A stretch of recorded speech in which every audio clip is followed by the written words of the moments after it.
Welcome all student. Nifty का analysis देख लेते हैं फ्राइडे के लिए कि क्या डायरेक्शन रहेगी, क्योंकि एक रेंज अच्छी खासी बनी है मार्केट में, तो एक ब्रेकआउट पॉसिबल है फ्राइडे के दिन। तो एक अच्छी अपॉर्चुनिटी है। तो देख लेते हैं कि कौन सी लेवल्स होगी जहां हम ट्रेड प्लान कर सकते हैं। चार्ट से हम समझ लेंगे कि किस डायरेक्शन में मार्केट जा सकता है। ठीक है, क्योंकि सीधा मार्केट फ्राइडे ही ओपन होगा, थर्सडे के दिन हॉलीडे है, मार्केट जो है क्लोज रहेगा। इस वजह से एक्सपायरी वेडनेसडे ही हो गई थी और मंथली एक्सपायरी थी सेंसेक्स की। आपको पता है सेंसेक्स का हमने एनालिसिस भी किया था और सेंसेक्स में हमने ट्रेड प्लान करके बहुत अच्छा प्रॉफिट भी बनाया है। मैं आपको बताता हूँ कहाँ पे ट्रेड लिया वेडनेसडे के दिन। बट यहाँ पे एक चीज़ समझे, हेक्टिक बहुत था ये डे, मतलब अच्छा खासा प्रॉफिट हमने बनाया लेकिन बहुत साइडवेज भी था। सेंसेक्स के चार्ट पे आ जाते, मैं दिखाता हूँ आपको कहाँ पे ट्रेड प्लान किया। देखिए ये ट्रेड स्टूडेंट ग्रुप में मैंने शेयर कर दिए थे आपको। मैं पहले एक्सप्लेन करता हूँ फिर दिखा भी दूंगा कि कितने बजे और कहाँ पे मैंने ट्रेड शेयर किया था। ठीक है, जैसा कि ये सेंसेक्स का चार्ट है, हमने डिस्कशन क्लियर किया था कि अगर मार्केट यहाँ पे इस लो के नीचे सस्टेन करके ब्रेकडाउन बनाता है तो हम डाउन साइड जाएंगे, लेकिन ऐसा कोई ब्रेकडाउन हमें बनता हुआ नहीं दिखा और मार्केट ऊपर आया। इस वजह से यहाँ पे मॉर्निंग में यहाँ पे इस लेवल के पास मेरा एक बुलिश व्यू था। यहाँ ब्रेकआउट पे मैंने एक ट्रेड प्लान किया था सेंसेक्स में, जो कि शेयर भी कर दिया था और यहाँ से मूव भी आया अच्छा। बट एक चीज़ यहाँ पे थी, आपको नहीं दिख रहा होगा, थोड़ा सा झूम करके देख लेना चार्ट पे, एक छोटी सी गैप यहाँ पे क्रिएट हुई थी।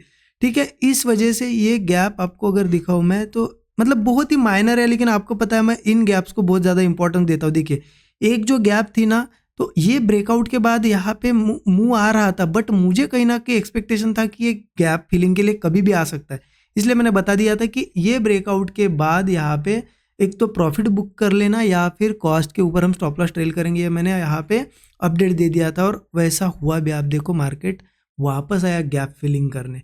ठीक है, तो इसलिए हमने इसमें जो भी मिला वो प्रॉफिट बुक कर लिया और मार्केट जब रिवर्स आया इन लेवल्स के आसपास, देखिए ब्रेकडाउन पे मैंने फिर से पुट साइड का ट्रेड लिया था, बट मार्केट उसके बाद साइडवेज रहा था बहुत देर, तो एक बार वो पुट एग्जिट कर दिया। लेकिन मुझे कहीं ना कहीं एक कैंडल्स देख के कन्विक्शन था कि एक बड़ा मूव डाउन साइड आ सकता है, तो फिर से मैंने री एंट्री कर दी थी। मैं दिखाता हूँ आपको अभी कब ली थी री एंट्री। और उसके बाद ये जो कैंडल्स बनी यहाँ पे बड़ी बड़ी कैंडल्स, इन लेवल्स के आसपास मैंने एग्जिट कर दिया।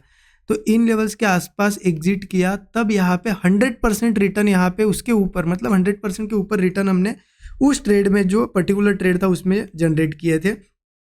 सभी ट्रेड शेयर किए थे स्टूडेंट ग्रुप में, आप देख सकते हो पहला ट्रेड था ये, था बुलिश ट्रेड सेंसेक्स में यहाँ पे। और उसके बाद मैंने अपडेट्स क्या दिए थे आप देखिए, थोड़ा सा यहाँ पे क्लियर बताया था कि यहाँ एक गैप क्रिएट हुई है, इस वजह से मूव आने के बाद हम स्टॉप लॉस ट्रेल करेंगे, गैप फिलिंग के लिए आ सकता है। और वो गैप फिलिंग के लिए आया भी मार्केट।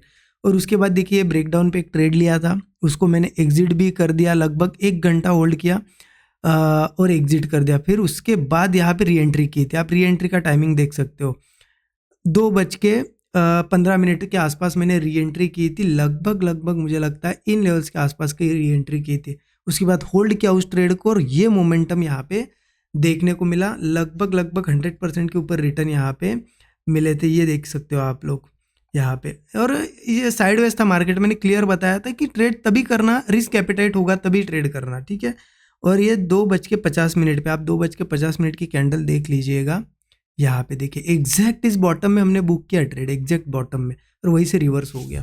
ठीक है, 100% के ऊपर रिटर्न मिल गए थे। तो क्या होता है ना कि इतने ज़्यादा साइडवेज मार्केट में भी आप सही से सेटअप्स को अगर फॉलो करोगे तो बहुत अच्छे ट्रेड्स मिलते हैं। ठीक है, अब इंपॉर्टेंट है कि फ्राइडे क्या कर सकते हैं। निफ्टी के चार्ट पे आ जाते हैं और यहाँ पे आपको मैं क्लियरली एक्सप्लेन करता हूँ कि हो क्या सकता है। देखिए यहाँ एक इस तरीके से चैनल, मतलब ये जो क्लोजिंग मिली है ना, बहुत ज़्यादा कन्फ्यूजिंग क्लोजिंग है। क्यों कन्फ्यूजिंग है मैं अभी आपको समझाता हूँ। पहली बात तो देखिए यहाँ से एक ट्रेंड लाइन आ रही है, बिल्कुल उसके आसपास क्लोजिंग मिली है, यहाँ से एक सपोर्ट बना है, आपको दिखेगा एक चैनल में क्लोजिंग मिली है। अब यहाँ पे क्लियरिटी कब रहती, अगर मार्केट सीधा सीधा क्लोज होता। देखिए मार्केट बहुत क्लियर था, यहाँ पे देखिए गिर रहा था, एक फेक ब्रेकआउट दिखाया, फिर यहाँ पे लोअर लोज बने।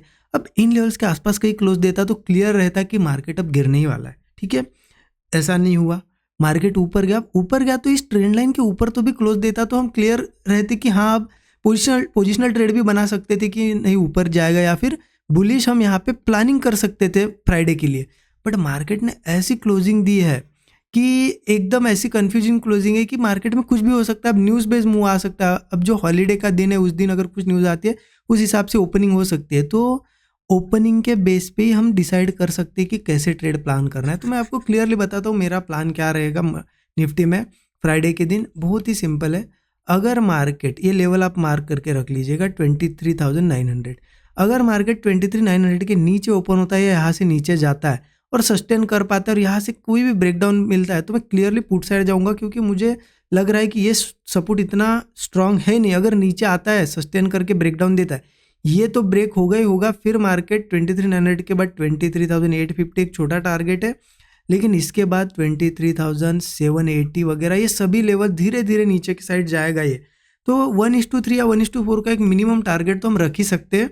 और अगर मान लो कोई बड़ा गैप डाउन वगैरह भी हुआ, गैप डाउन भी हुआ तो ध्यान रखना पुट साइड हम जाएंगे, लेकिन गैप डाउन के बाद सीधा नहीं पुट लेना होता है। एक तो थोड़ा वेट करो, मार्केट होल्ड करता है उसके बाद ब्रेकडाउन बनाता है तब पुट लेना है, क्योंकि होल्ड करेगा तो समझ में आता है कि हाँ गैप डाउन अब सब सस्टेन कर गया है, या फिर हो सकता है कभी कभी गैप डाउन के बाद थोड़ा बुलिश मुंह दिखाता है ट्रैप करने के लिए, और उसके बाद जैसे ही नीचे जाएगा सस्टेन करके ब्रेकडाउन बनाएगा तब हम पुट लेंगे। तो ये स्ट्रक्चर का वेट करना होगा अगर पुट लेना है, अगर यहाँ कहीं ओपन होता है गैप डाउन। अदरवाइज मार्केट अगर मान लो यही कहीं फ्लैट ओपन होता है, ठीक है, जिस तरीके से आप देखो यहाँ पे रेजिस्टेंस के आसपास खड़ा है, अगर यही कहीं ओपन होता है थोड़ा रिट्रेस करके होल्ड करके ब्रेकआउट बनाता है, ये लेवल अगर ब्रेक करता है, मान लो ये हाइज है, ये लेवल भी बता देता हूँ आपको, 930 पकड़ लो, 23,930 940 वगैरह अगर ब्रेक होता है यहाँ सस्टेन करके तो मैं क्लियर बुलिश जाऊँगा, क्योंकि मेरा सिंपल सा व्यू है अभी मार्केट फंसा हुआ है, जिस डायरेक्शन में मूव देगा उस साइड एक बड़ा मूव आ सकता है, जिस डायरेक्शन में ब्रेकआउट होगा, ठीक है।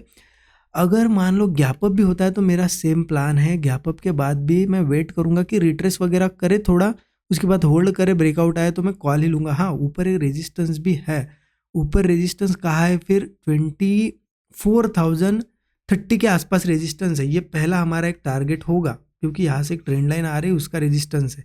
और एक बार अगर 2430 के ऊपर मान लो किसी केस में बड़ा गैप अप हुआ, कुछ न्यूज आई और मार्केट सीधा 2430 के ऊपर ही ओपन हुआ तो कोई इशू नहीं है, सिर्फ सस्टेन करने का वेट करो, सस्टेन करने के बाद ब्रेकआउट आएगा तो ट्रेड प्लान करो। तो अभी दोनों डायरेक्शन में ट्रेड बनेंगे, बोथ साइड के ट्रेड बनेंगे, एक क्लियर डायरेक्शन है नहीं मार्केट में, ठीक है। ओपनिंग का वेट करो, उस हिसाब से प्लान करो, जिनके पास पोजिशनल ट्रेड है वो एनालिसिस के हिसाब से उनको प्लान करो, होल्ड करो, स्टॉप लॉसेस लगाओ, टारगेट्स लगाओ, ठीक है। बाकी जो भी ट्रेड सेटअप रहेगा मैं ज़रूर शेयर कर दूंगा स्टूडेंट ग्रुप में, जैसे डेली करता हूँ।